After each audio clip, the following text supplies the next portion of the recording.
Hi guys, வணக்கம் and welcome to வெற்றி Tamil IPS academy. So இன்னைக்கு அந்த வீடியோவில் நம்ம என்ன பார்க்க போறோம்னு சொல்லும்போது இலக்கை அடைவோம் அப்படின்ற ஒரு சீரீஸ் தான் பார்த்துட்டு இருக்கோம். ஸோ அந்த சீரீஸ்ல இன்னைக்கான வீடியோவில் வந்து பார்த்தோன்னா சிக்ஸ்த்தில் இருக்கிற சோசியல் தான் பார்க்க போறோம். ஸோ ஜென்ரல் கான்செப்ட் ஹிஸ்ட்ரி வரும், பாலிட்டி வரும், ஸோ எக்கனாமிக்ஸ் வரும்ன்ற மாதிரி எல்லாமே கலந்தாப்புல ஒரு கலவை தான் பார்க்க போறோம். ஸோ கிட்டத்தட்ட பார்த்தோன்னா ஒரு 25 கேள்விகள் இன்னைக்கு பார்க்கலாம். ஸோ அடுத்த கிளாஸ்ல அடுத்த 25 கேள்விகளோட உங்களை மீட் பண்றேன், சரிங்களா? ஓகே, ஸோ இப்போ நம்ம இன்ஸ்டியூட்ல பார்த்தோன்னா எஸ்ஐ மற்றும் பிசிக்காக ஆன்லைன் மற்றும் புதிய ஆஃப்லைன் வகுப்புகள் வந்து ஸ்டார்ட் ஆகி போய்கிட்டு இருக்குது. ஸோ ஜூலை 3 முதல் பார்த்தீங்கன்னா புதிய ஆன்லைன் வகுப்புகள் வந்து ஸ்டார்ட் ஆகிட்டு இருக்குது. ஸோ இதை 50% டிஸ்கவுண்ட்ல 8000 ரூபாய் மதிப்புள்ள கிளாஸ் ஜஸ்ட் 4000 தான் கொடுத்துக்கிட்டு இருக்கோம். இந்த 4000 ரூபாயிலே உங்களுக்கு வந்து பார்த்தீங்கன்னா புக்ஸ் வந்து ஃப்ரீயாக கொடுத்துருவாங்க, பாக்ஸ் கொஸ்டின் கொடுத்துருவாங்க, டெஸ்ட் பேட்ச் கொடுத்துருவாங்க, கிளாஸும் கொடுத்துருவாங்க. எல்லா கிளாஸும் மேக்ஸிமம் பார்த்தீங்கன்னா லைவ் கிளாஸாக தான் இருக்கும், சரியா? ஸோ கரண்ட் அஃபேர்ஸ் அதை சார்ந்து பார்த்தோன்னா மேக்ஸிமம் எல்லா கண்டென்ட்டுமே உங்களுக்கு வந்து கவர் பண்ணி கொடுத்துருவாங்க. ஸோ இது வந்து பார்த்தீங்கன்னா எஸ்ஐபிசி படிக்கிற மாணவர்களுக்கு மிகப்பெரிய வரப்பிரசாதமாக இருக்கும், சரியா? ஸோ எங்கள் சைடில் ஏதாவது கொடுக்கணும்னு நினைக்கும் போது டிஸ்கவுண்ட் பண்ணி ஒரு குறிப்பிட்ட அமௌண்ட்னா நம்ம தரமான வகுப்புகள் தான் நாங்கள் வந்து கொடுக்க ட்ரை பண்ணிக்கிட்டு இருக்கோம். ஸோ அந்த வகையில் இது மிகப்பெரிய ஆப்பர்ச்சுனிட்டியாக இருக்கும். இந்த வாய்ப்பை பயன்படுத்த மிஸ் பண்ணாதீங்க. திருவண்ணாமலை சார்ந்த மாணவர்களாக இருந்தால் ஸோ நம்ம இன்ஸ்டியூட்டில் பார்த்தோன்னா இப்போ எஸ்ஐ மற்றும் பிசிக்காக ஆஃப்லைன் கிளாஸ் வந்து போய்கிட்டு இருக்குது. ஸோ நீங்கள் உடனே வந்து ஜாயின் பண்ணிக்கலாம். குறைந்த அமௌண்ட்டில் மிகப்பெரிய பார்த்தீங்கன்னா ஆப்பர்ச்சுனிட்டி காத்து கொண்டிருக்கிறது, சரிங்களா? ஓகே, அடுத்து பார்க்கலாம். ஸோ இப்போ வெற்றி தமிழ் ஐபிஎஸ் அகாடமியோட கிளாஸ் வந்து போயிட்டு இருக்குது. ஸோ நீங்கள் தொடர்புகளோட தொலைபேசி பார்த்தோன்னா 81222971. ஸோ எந்த நம்பர் கால் பண்ணி உங்கள் டீட்டெயில்ஸை நீங்கள் வந்து கேட்டுக்கலாம். ஓகே, ஸோ கொஸ்டினுக்குள்ளே போகலாம். கொஸ்டின் நம்பர் 1,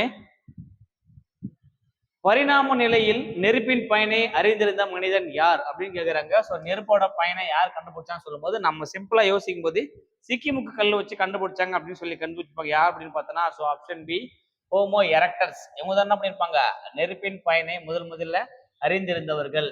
இப்போ ஆஸ்ட்ரோபித்தல்ஸ் அப்படின்னு சொல்லும்போது பார்த்தோன்னா மனிதனை ஒத்து காணப்பட்ட குரங்கு இனம் அப்படின்னு சொல்லும்போது ஆஸ்ட்ரோபித்தல்ஸ் அப்படின்னு எடுத்துட்டு போயிருப்பாங்க.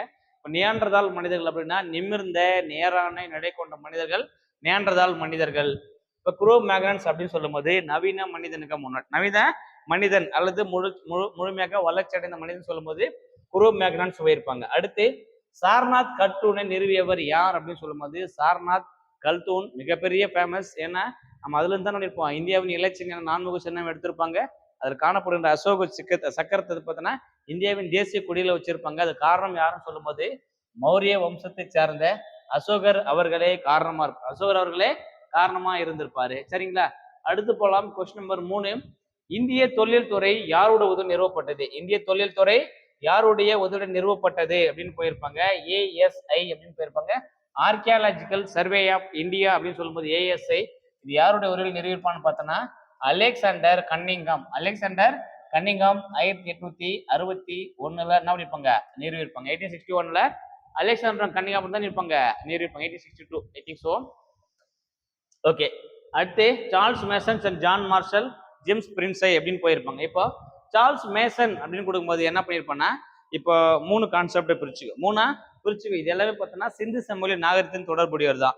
இப்போ சார் ஜான் மார்ஷல் அப்படின்னு சொல்லும்போது அரப்பாவிற்கும் மொகஞ்சதாவிற்கும் இடையேயான பொதுவான அம்சங்களை குறிப்பிட்டவர் சொல்லும்போது சர் ஜான் மார்ஷல் அவர்கள் வந்து குறிப்பிட்டிருப்பாங்க, சரியா? இப்போ சார்ல்ஸ் மேசன், சார்ல்ஸ் ஜேம்ஸ் பிரின்ஸை, அதுக்கப்புறம் பார்த்தோன்னா இந்த Charles Mason, John Marshall, James பிரின்ஸை இவங்க எல்லாம் சொன்ன கான்செப்டை பிகின் பண்ணி தான் இருப்பாங்க. இந்தியாவுடைய சார்லஸ் ஆலன் பார்த்தோன்னா இந்த அசோகரை பற்றி செய்திகளை தொகுத்து எழுதியிருப்பாங்க. ஸோ அதுதான் பார்த்தோன்னா the church for the India's last emperor அப்படின்ற நூல் மூலியமா குறிப்பிட்டிருப்பாங்க. அது காரணம் பார்த்தோன்னா இவங்க இருந்திருப்பாங்க. ப்ளஸ் வந்து சிந்து அப்படின்னு போது 2ஆ டிவைட் பண்ணியிருப்பாங்க. ஒன்று மொகஞ்சதாரோ அரப்பாவுடைய இடிபாடுகளை கண்டுபிடித்தது யாருன்னு பார்த்தோன்னா சார்ல்ஸ் மேசன் அப்படின்னு போயிருப்பாங்க, சரிங்களா? ஓகே, அடுத்த கொஸ்டின் போகலாம். கொஸ்டின் நம்பர் 4, நீர் மேலாண்மைக்கு சிறந்த நகரமாக இருப்பது எது அப்படின்னு போயிருப்பாங்க. நீர் அப்படின்னு சொல்லும்போது காஞ்சிபுரம் கரெக்ட். ஏன்னா இதுக்கு பேர் வந்து பார்த்தோன்னா ஏரிகளின் மாவட்டம் என்று அழைக்கப்படுவதுதான் எதுன்னு பார்த்தோன்னா காஞ்சிபுரம், கோயில்களின் மாவட்டம் அப்படின்னு சொல்லுவாங்க.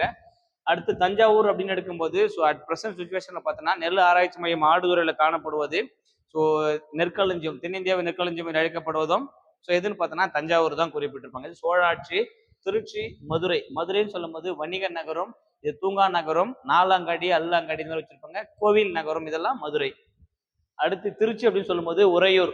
முன்னாடி பார்த்தா திருச்சி உறையூர் போயிருப்பாங்க. இது முற்கால சோழர்களின் தலைநகரமாக விளங்கிய இடம் பார்த்தோன்னா திருச்சி உறையூர் தலைநகரமாகவும் பிளஸ் வந்து பார்த்தோன்னா துறைமுக நகரமாகவும் விளங்கி இருக்கும்.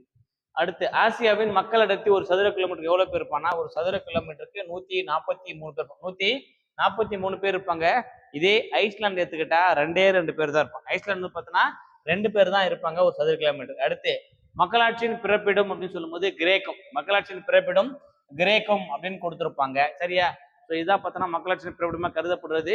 இப்போ உலகில் மிக பழமையான நாகரிகம் அப்படின்னு சொல்லும்போது மெசபடோமியா நாகரிகம் கிட்டத்தட்ட 6500 ஆண்டுகளுக்கு முற்பட்டது. ஆண்டுக்கு முன்ன தோன்றதுதான் பார்த்தோன்னா இருப்பாங்க மெசபடோமியா நாகரிகம் அப்படின்னு போயிருப்பாங்க. அடுத்து 2வது பழமையான நாகரிகம் சொல்லும்போது ஹரப்பா மொஹஞ்சதாரோ சிந்துவெளி நாகரிகம். ஸோ அடுத்து பார்த்தோன்னா எகிப்து நாகரிகம். எகிப்துக்கு அப்புறம் பார்த்தோன்னா சீன நாகரிகம். இது உலகில் பழமையான 4 நகரங்களா கருதுவாங்க. சரியா? அடுத்து கல்வி கரையில்லாத காஞ்சி. கல்வி கரையில்லாத காஞ்சி என்று பாராட்டியவர் யார் அப்படின்னு கேட்கிறாங்க. ஸோ இந்த கொஸ்டினுக்கான சரியான விடை ஆப்ஷன் டி திருநாவுக்கரசர். அதாவது பார்த்தோன்னா சைவ குறவர்கள் நயிக்கப்படுகின்ற 4 முக்கியமான நண்பர்கள் பார்த்தோன்னா திருநாவுக்கரசர், நினைப்பாங்க அப்பர், சுந்தரர், நாவுக்கரசர் அப்படின்னு போயிருப்பாங்கல்ல. அதுல பார்த்தோன்னா திருநாவுக்கரசர் முக்கியமான நபராக கருதுவார். கல்வி கரையில்லாத காஞ்சினா திருநாவுக்கரசர். இப்போ அடுத்து பார்த்தோன்னா நகரங்களில் சிறந்தது காஞ்சி என்று கூறியது பார்த்தோன்னா காளிதாசர். கல்வி கரையில்லாத காஞ்சினா திருநாவுக்கரசர், நகரங்களில் சிறந்தது காஞ்சி என்று கூறியது பார்த்தோன்னா காளிதாசர் வந்து குறிப்பிட்டிருப்பாரு. சரியா? அடுத்து உலகிலேயே மிக அதிகமாக இரும்பு தாது எந்த கண்டத்தில் உள்ளது அப்படின்னா ஆசியா தான். உலகிலேயே பார்த்தோன்னா அதிக அளவு இரும்பு தாதையாக காணப்படும்னா ஆசிய கண்டத்தில் தான் காணப்படுகிறது. ஸோ ஆசியாவில் பார்த்தோன்னா நம்ம ஊர்ல பார்த்தோன்னா நிறைய கொடுத்துருப்பாங்க. சீனாவிலையும் பார்த்தோன்னா வச்சிருப்பாங்க. ஸோ அதே மாதிரி தங்க இருப்பதே பார்த்தோன்னா அவங்க அதிக அளவு கான்செப்ட் வச்சுக்கிட்டால் இந்த நாடு நினைப்பாங்க அதிக அளவு உற்பத்தியை பெற்று காணப்படுதுன்னு போயிருப்பாங்க. தங்க உற்பத்தியில அவங்க தான் ஃபர்ஸ்டினா தான் முதலிடம். இரும்பு உற்பத்தி வச்சிருப்பாங்க, நிலக்கரி வச்சிருப்பாங்க, நிறைய இந்த மாதிரி பார்த்தோன்னா உற்பத்தி வச்சுக்கிட்டால ஸோ அவங்க வந்து பார்த்தோன்னா முன்னிலை வகிக்கத்தான் கருதுவாங்க.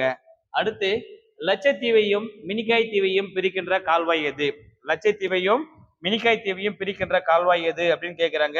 ஸோ இந்த கொஸ்டினுக்கான சரியான விடை பார்த்தோன்னா லட்சத்தீவு மினிக்காய் தீவு அப்படின்னு சொல்லும்போது 8 டிகிரி கால்வாய். லட்சத்தீவு மினிக்காய் தீவுன்னு சொல்லும்போது 8 டிகிரி கால்வாய். 8 டிகிரியா? சாரி 9 டிகிரி கால்வாய். 9 டிகிரி கால்வாய். அந்தமான் நிக்கோபார் அப்படின்னு சொல்லும்போது 8 டிகிரி கால்வாய். இப்ப 10 டிகிரி கால்வாய் சொல்லும் போது மாலத்தீவு மினிக்காய் தீவு இது 10 டிகிரி கால்வாயா போயிருப்பாங்க. அடுத்து யூரோப்பா எதனுடைய துணைக்கோள்? யூரோப்பா அப்படின்னு சொல்லும் போது எதனுடைய துணைக்கோள் பார்த்தோன்னா விழாயின் கோளோட துணைக்கோள் தான் கொடுத்துருப்பாங்க யூரோப்பா அப்படின்றது. இது வந்து பார்த்தோன்னா சூரிய குடும்பத்திலே அதிக அளவு துணைக்கோளை கொண்ட கோள் பார்த்தோன்னா விழாயன். சூரிய குடும்பத்தில் மிகப்பெரிய கோள் எடுத்தாலும் விழாயன், சூரிய குடும்பத்திலே மிகப்பெரிய துணைக்கோள் எடுத்தாலும் விநாயகரோட துணைக்கோள் கேனமேடு வந்து கொடுத்துருப்பாங்க. சரிங்களா? அடுத்து இப்போ சனி அப்படின்னு சொல்லும்போது பார்த்தோன்னா சூரிய குடும்பத்தில் 2வது பெரிய கோள் சனி. இது வந்து பார்த்தோன்னா அடர்த்தி குறைவாக இருப்பதால் நீரில் மிதக்கும் கோள் என்று அழைக்கப்படுகிறது. நெப்டியூன் அப்படின்னு கொடுக்கும்போது சரியா இதுதான் பார்த்தோன்னா நினைப்பாங்க நெப்டியூன் உருளும் கோள்னு சொல்லுவாங்க. யுரேனஸ் அப்படின்னு கொடுக்கும்போது முதலில் தொலைநோக்கியால் கண்டுபிடிக்கப்பட்ட கோள் வந்து பார்த்தோன்னா யுரேனஸ். அதுல இதுதான் பார்த்தோன்னா அவரோட துணைக்கோள் பார்த்தோன்னா டைட்டில் என்ன பண்ணியிருப்பாங்க என்ன கேஸ் அதிகமாக பார்த்தோன்னா பச்சை நிற கோள் என்று அழைக்கப்படுது யுரேனஸ். ரீசன் பார்த்தோன்னா மீத்தேன் கேஸ் அதிகமாக காணப்படும். அடுத்து நம்ம உடலில் சராசரி வெப்பநிலை, மனித உடலில் சராசரி வெப்பநிலை அப்படின்னு கேட்டுக்கிறாங்க. இது கொடுத்துக்கிட்டு எல்லாமே பார்த்தோன்னா ஃபாரன்ஹீட்ல போயிருப்பாங்க. So option B 98.6 degree Fahrenheit. இதே பார்த்தோன்னா செல்சியஸ்ல கொடுத்தா 38 டிகிரி செல்சியஸ் 38 டிகிரி செல்சியஸ் அப்படின்னு போயிருப்பாங்க. அடுத்த கொஸ்டின் நாம் கீழ்கண்டவற்றில் அணுமின் நிலையம் எங்கு காணப்படுறது? அணு அணு அப்படின்னு கொடுத்துட்டாங்க. அணுமின் நிலையம் அப்படின்னு சொல்லும் போது இப்ப நெய்வேலி அப்படின்னு எடுத்துட்டா அனல். நெய்வேலி பார்த்தோன்னா அனல் மின் நிலையம். கயத்தாறு அப்படின்னு சொல்லும் போது காற்றாலை. இது வந்து பார்த்தோன்னா காற்றாலை. மேட்டூர் அப்படின்னு கொடுக்கும்போது இங்க நீர் ரொம்ப ஃபேமஸ். நீர் மற்றும் அனல் ரெண்டுமே கொடுத்துருப்பாங்க. பட் ரொம்ப ஃபேமஸ்ன்னு பார்த்தோன்னா நீர்மின் நிலையம் தான். அப்ப கல்பாக்கம் தானே அது அணுமின் நிலையம். தமிழ்நாட்டுடைய மிக பழமையான அணுமின் நிலையம் கல்பாக்கம். அட் பிரசன்ட் இந்தியாவிலேயே அதிக அளவு மின்சாரத்தை உருவாக்கக்கூடிய அணுமின் நிலையம்னா கூடங்குளம் வந்து குறிப்பிட்டிருப்பாங்க. Kalpakkam is right answer. அடுத்த கொஸ்டின் போலாம். Question number 13. இந்திய அரசமைப்பு நிர்ணய மன்றம் எந்த ஆண்டு உருவாக்கப்பட்டது? இந்திய அரசமைப்பு நிர்ணய மன்றம் சொல்லும்போது 1949 டிசம்பர் 10ஆம் தேதி உருவாக்கப்பட்டது. So option A is right answer. Option A 1946 December 10 என்பது சரியான விடை. அது எழுத ஆரம்பிச்சோன்னு இருப்பாங்க 1949 1949 நவம்பர் 26ஆம் தேதி என்ன பண்ணிருப்பாங்க ஏற்றுக்கொள்ளப்பட்டு 1950 ஜான் 26 என்ன பண்ணிருப்பாங்க நடைமுறைப்படுத்தியிருப்பாங்க. இது ஏற்றுக்கொள்ளப்பட்டனால் இது நடைமுறைப்படுத்தப்பட்டனால் இது வந்து பார்த்தீங்கன்னா தேசிய சட்ட தினமாக அனுசரிக்கப்படுகிறது. Question number 14. கௌதம புத்தரின் சமகாலத்தை சேர்ந்தவர் யார் அப்படின்னு சொல்லும்போது ஸோ இதுதான் ஆன்சர் பார்த்தோன்னா ஆப்ஷன் ஏ அஜாத சத்ரு. அஜாத சத்ரு இவர் தான் இருப்பாங்க புத்தரின் சமகாலத்தவர், இவர் தான் இருப்பாரு. ஸோ முதல் ராஜா கருத்துல பார்த்தோன்னா முதல் 10 மாநாட்டம் நடத்தியிருப்பாங்க. சரியா? ஸோ அடுத்து அசோகர் அப்படின்னு சொல்லும்போது பாடலிபுத்திரத்துல 3வது புத்த மாநாட்டவர் தான் அசோகர். அடுத்து உலகில் எத்தனை சதவீதம் பாலைவனம் உள்ளது அப்படின்னு சொல்லும்போது பாலைவனத்தோட பர்சன்டேஜ் கிட்டத்தட்ட 20%. கிட்டத்தட்ட 20% பார்த்தோன்னா பாலைவனமா காணப்படுகிறது. இப்போ இந்தியாவில் 60% மழை பொழிக்கும் குறைவாக ஏற்படுற பகுதி வறட்சி பகுதியாக அறிவிக்கப்பட்டுள்ளது. பாரமீசியத்தின் இடப்பெயர்ச்சி உறுப்பு. பாரமீசியம் அப்படின்னு சொல்லும் போது கசையிழை. பாரமீசியம்னா கசையிழை. இப்போ யூக்ளினா அப்படின்னு சொல்லும்போது குறியிழை. சரியா? ஸோ ஆக்சுவலா பார்த்தோன்னா இப்போ அமீபா போலிகால், அமீபா அப்படின்னு எடுக்கும்போது இது போலிகால் மூலியமா வந்து டிராவல் பண்ணுது. சரியா? அடுத்து இப்போ பாரமீசியம் அப்படின்னு நம்ம எடுக்கும்போது ஸோ இது வந்து பார்த்தீங்கன்னா குறுஇழை. பாரமீசியம் வந்து பார்த்தீங்கன்னா குறுஇழை. இது வந்து பார்த்தீங்கன்னா யூக்ளினா. இது யூக்ளினா அப்படின்னு சொல்லும் போது கசை இழை மூலம் என்ன பண்ணுது? டிராவல் பண்ணுது. சரியா? உறுப்பு, இடப்பெயர்ச்சி உறுப்பா கருதப்படுறது. அடுத்த கொஸ்டின் போகலாம். Question number 17. மூளையில் உள்ள சாம்பல் நிற பகுதி எவ்வளவு நீர் உள்ளது அப்படின்னு கேட்பாங்க. ஸோ கிட்டத்தட்ட பார்த்தோன்னா 85% அது நீர் காணப்படுகிறது. ஒரு 15% பார்த்தோன்னா கொழுப்பு, 5% கொழுப்பு வந்து காணப்படுறது. அதுதான் அடிக்கடி சொல்லிட்டே இருப்பாங்க. இப்போ நிறைய தண்ணி குடிக்கணும். அப்படி குடிக்க மாட்டோம் என்னன்னு பார்த்தோன்னா மூளை சூடாகும். மூளைக்கு தண்ணி கம்மியாடும். மூளைக்கு தண்ணி கம்மியான என்ன போகுது? சூடாகும். அதான் பண்ணுவாங்க, ஒரே தலைவலியாகுது, மண்டை சூடாகுது, டென்ஷன் ஆகுது அப்படின்னு உங்களை. இதெல்லாம் காரணம் பார்த்தோன்னா தண்ணி போதிய அளவு குடிச்சாவே மூளை சூடாகாது. மூளை சூடாகாம இருந்தாவே மைண்டு டென்ஷன் ஆகாது. டென்ஷன் ஆகாம இருந்தா எந்த பிரச்சனையும் வராது. ஸோ முடிஞ்ச வரைக்கும் தண்ணி குடிச்சு கூல் பண்ண பாருங்க பாடியை. 85% நீராலும் 5% கொழுப்பாலும் காணப்படுறது. அடுத்த கொஸ்டின் நம்பர் 18. கூற்றுகள் சரியானது எது?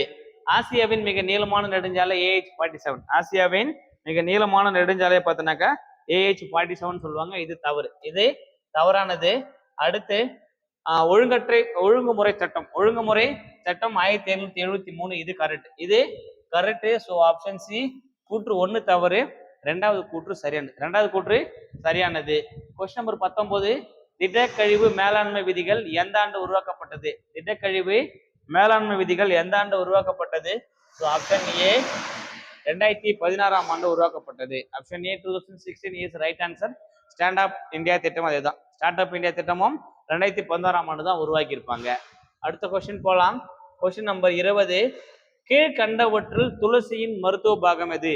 துளசி அப்படின்னு கொடுக்கும்போது என்ன பண்ணிருப்பாங்க? துளசிய தண்டு வேர்ல இலை விதை, இலை விதை. சரியா? துளசி பார்த்தோன்னா துளசி தழையும் இந்த துளசி விதை என்ன பண்ணுவாங்க? அரிசிக்கு போடும்போது இந்த சைனஸ் பிரச்சனை, இந்த சளி பிரச்சனைக்கு வந்து பார்த்தோன்னா மிகப்பெரிய சொல்யூஷனா காணப்படுறது. So option C is right answer. அடுத்த கொஸ்டின் போலாம். Question number 21. 5 உலகு வகைப்பாட்டு முறையை முன்மொழிந்தவர் யார்? 5 உலகு வகைப்பாட்டினவே option B RH Whittaker. RH Whittaker அப்படின்னு போயிருப்பாங்க. இல்ல விக்டேக்கர் எல்லாம் ஒண்ணுதான். சரிங்களா? இது 5 உலக முறை. கர்லோஸ் லினேஸ் அப்படின்னு சொல்லும்போது நவீன வகைப்பாட்டிலின் தந்தை, நவீன வகைப்பாட்டிலின் தந்தை என்று அழைக்கப்படுவோம் அவர் தான்.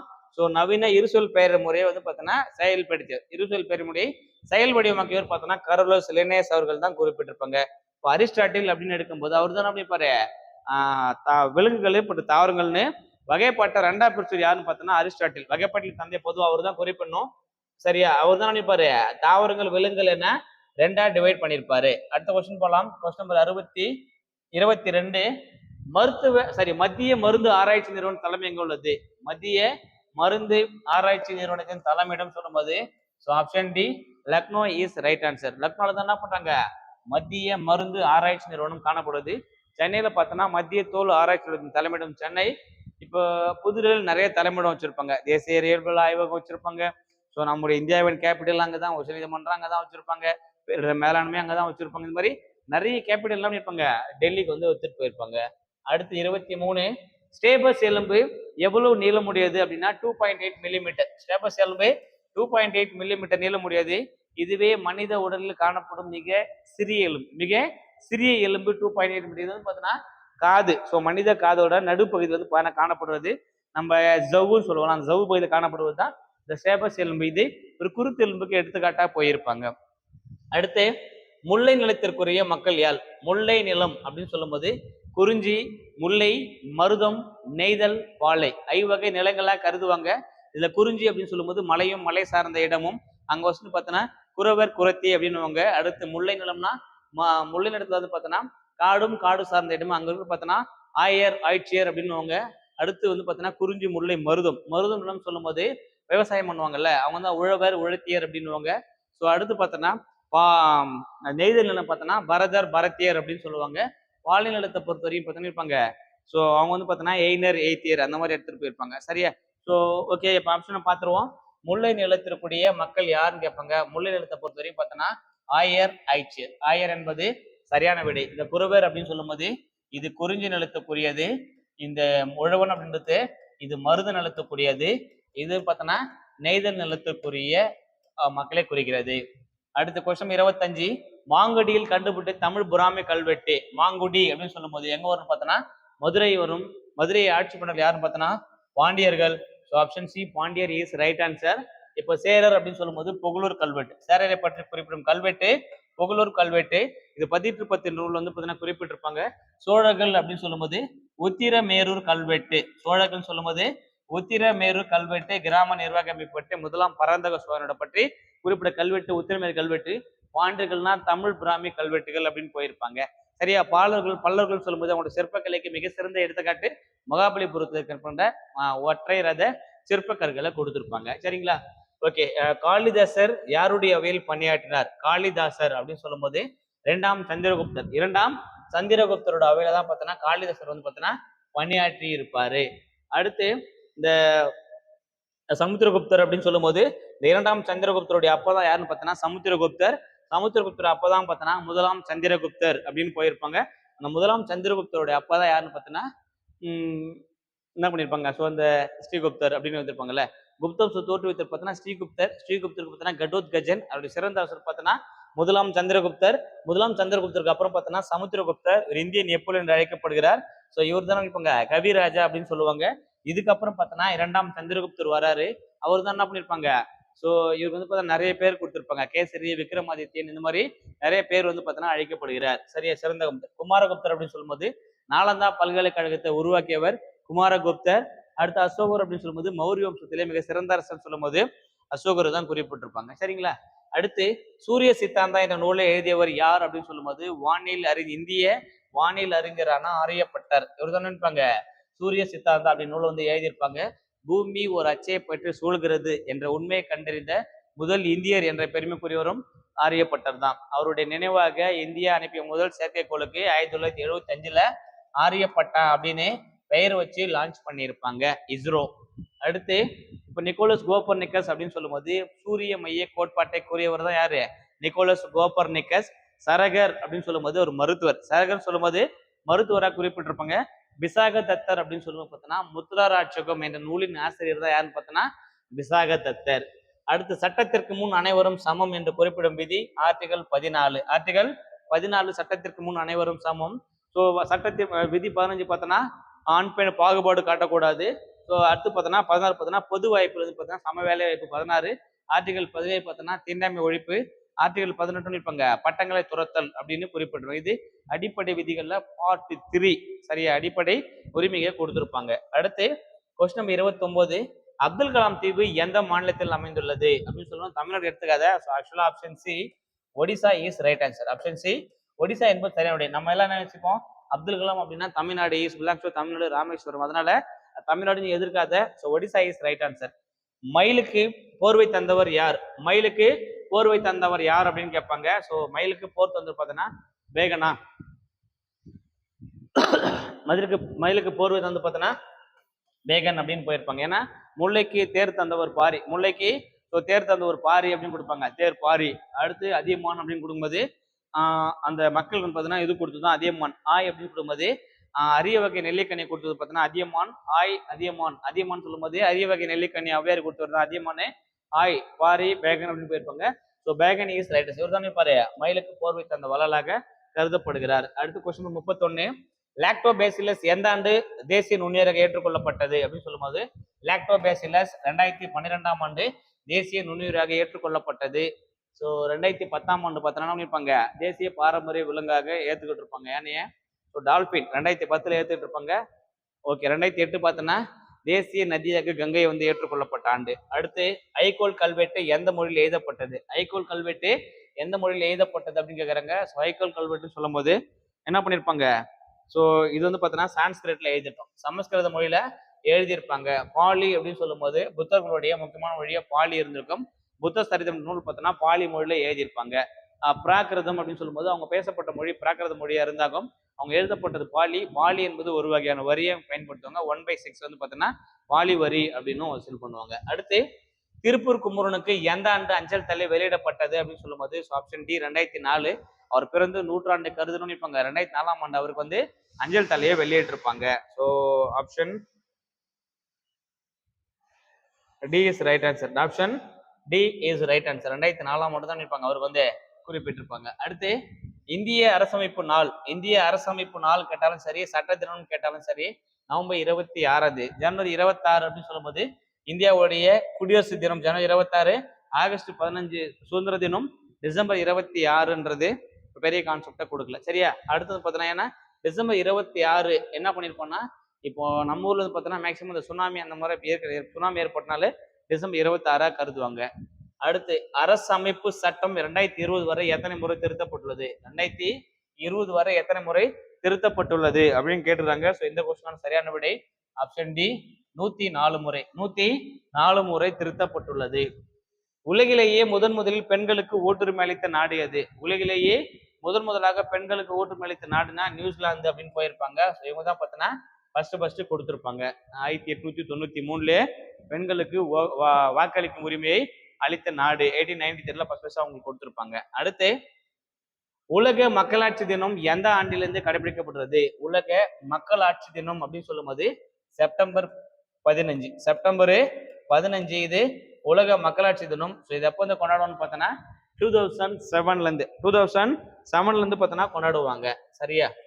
அடுத்து தமிழ்நாட்டில் முதலாக நகராட்சி உருவாக்கப்பட்ட போது எந்த மாவட்டத்தில் இருந்தது அப்படின்னு கேட்குறாங்க. ஸோ முதல்ல உருவாக்கப்பட்ட நகராட்சி அப்படின்னு சொல்லும்போது வாலாஜா அப்படின்னு போயிருப்பாங்க. இதுதான் முதலில் இந்தியாவில் தமிழ்நாட்டில் உருவாக்கப்பட்ட நகராட்சி. இது எங்க இருந்துச்சு பார்த்தோன்னா வேலூர்ல இருந்துச்சு. அட் பிரசன்ட்ல பார்த்தோன்னா இது ராணிப்பேட்டையில காணப்படுகிறது. அட் பிரசன்ட்ல ராணிப்பேட் டிஸ்ட்ரிக்ட்ல வந்து பார்த்தோன்னா வாலாஜா காணப்படுகிறது.